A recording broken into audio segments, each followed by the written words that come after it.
Greetings, class. I hope you guys are doing well. I'm here to go over the essay we read for today called The Depression Epidemic.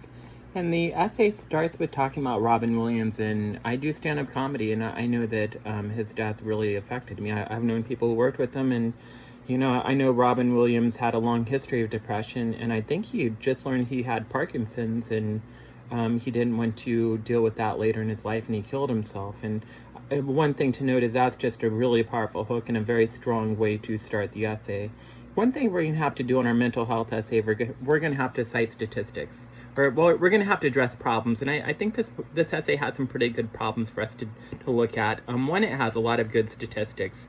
Some are really important for us. It says 95% of college counseling center directors in America reported an increase in the number of students with significant psychological problems. So I think a lot of things that are going on in this essay hit really close to home. Let's see. There's a lot of really good statistics on the very first page. And one thing we're going to have to do in our paper is we're going to have to come up with counter arguments. And this one has some counter arguments here.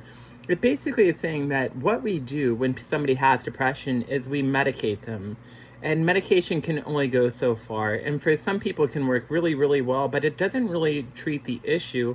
It just masks the issue. And I know that's a very controversial thing I'm saying. And if we're in class, you know that we would talk about this and debate this.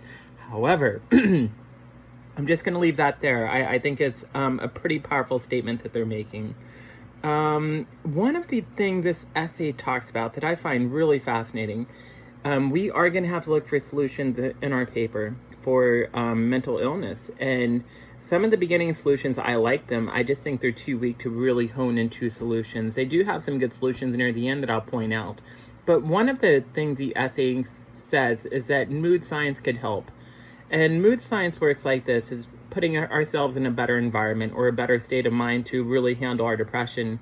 And one of the things they're saying is that humans don't see enough sunlight. And they say that one of the cures for depression is just being in the sun more. And it also says that because we're in unnatural lighting all the time, it's kind of unbalanced our brain chemistry. So we're not really used to it anymore, and we're becoming depressed, and it's really affecting our minds.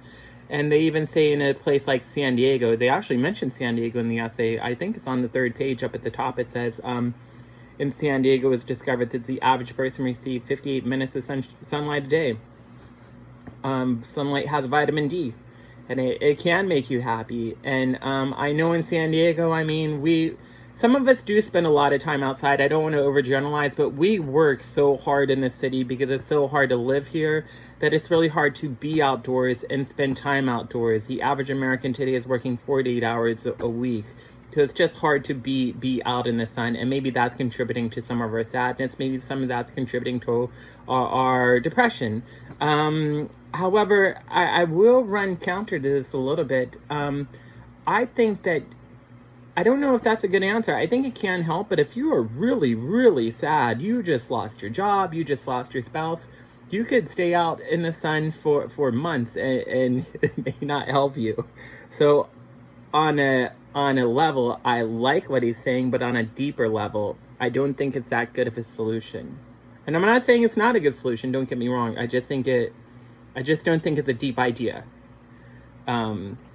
And if we're in class, I'd wax on more about this. But another thing he says, and I find this really interesting because in another class, like English 101, I talk a lot about the American dream. And I'm summarizing here, but essentially what this writer is saying is the reason why Americans are so unhappy and we lead the world in depression, we have more depressed people in our country than any other country in the world. He's saying the reason why is we want too much. We have unrealistic expectations. And that is very, very controversial. And so he's saying we set these goals for ourselves that we can't obtain. One of the examples he uses, he says that if you want to be in the NBA and you're 5'7", he's saying you're not really setting a realistic goal for yourself. Now, sure, there have been players like Muggsy Bogues, who is 5'3", Spud Webb, who is very, very short. But I mean, if you don't have athletic ability, if you don't have the height, you don't have those skills and you want to be in the NBA, then it's going to be really, really hard. And if you don't make it, then you're sad. It often reminds me of a comedian, one of my favorite comedians' name.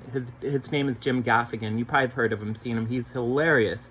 But he has this bit where he says, for a long time, I wanted to be a comedian. And I was so sad that I couldn't be a comedian.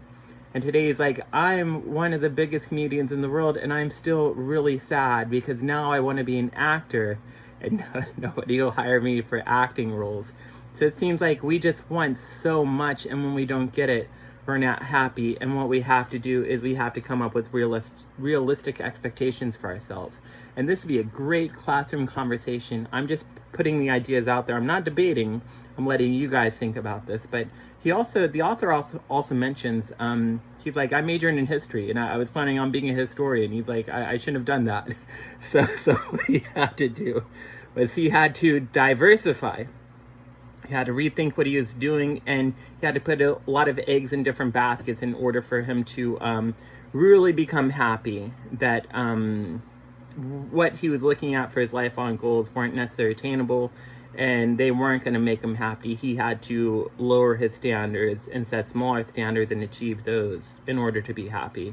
And I think this essay really takes a look at the American epidemic of sadness, and I think there's a point that we do want too much. I see a lot of different perspectives on it, but I do see that as something a lot of Americans strive for. We want a lot. And I also think we don't spend a lot of time in nature. I think that's big. I think that's big for people.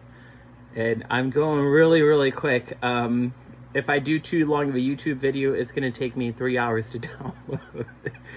So I'm just being honest right now. A couple other things. I do like the end. So if you're using this essay for your essay, there's a couple things you could do. One, at the very end, he's saying that one of the best things we could do is break the stigma. And I think if we have more community involvement to look at the stigma and break it down and say that sadness is part of our lives, and we need to not make fun of people who are sad. We need to not cast them aside. We need to tell them it's okay to be sad. And starting campaigns for that, I think that's a really good idea. He actually mentioned some campaigns here. He also says that we need to form communities. We need to be with one another who are people who are like us, who are depressed. And we need to be around like-minded people so that we can, one of the best ways to heal is to heal with each other. I don't know why I think about this, but Caesar the dog whisperer, there's a lot to be said, but anytime he had a dog that wasn't acting right, he would send it to run with the tribe, the pack of dogs. And I think that sometimes when you get out of your house, you're around other people, they may be unhappy as well, but you can at least talk about your problems. You can realize that, hey, it's not just me who has these problems, it's other people, and you can work towards solutions. So I think community is a way, and I like that about this essay. I will go over the paper in more detail, but I think that's a good start for ideas for our paper to brainstorm. All right, thanks for listening.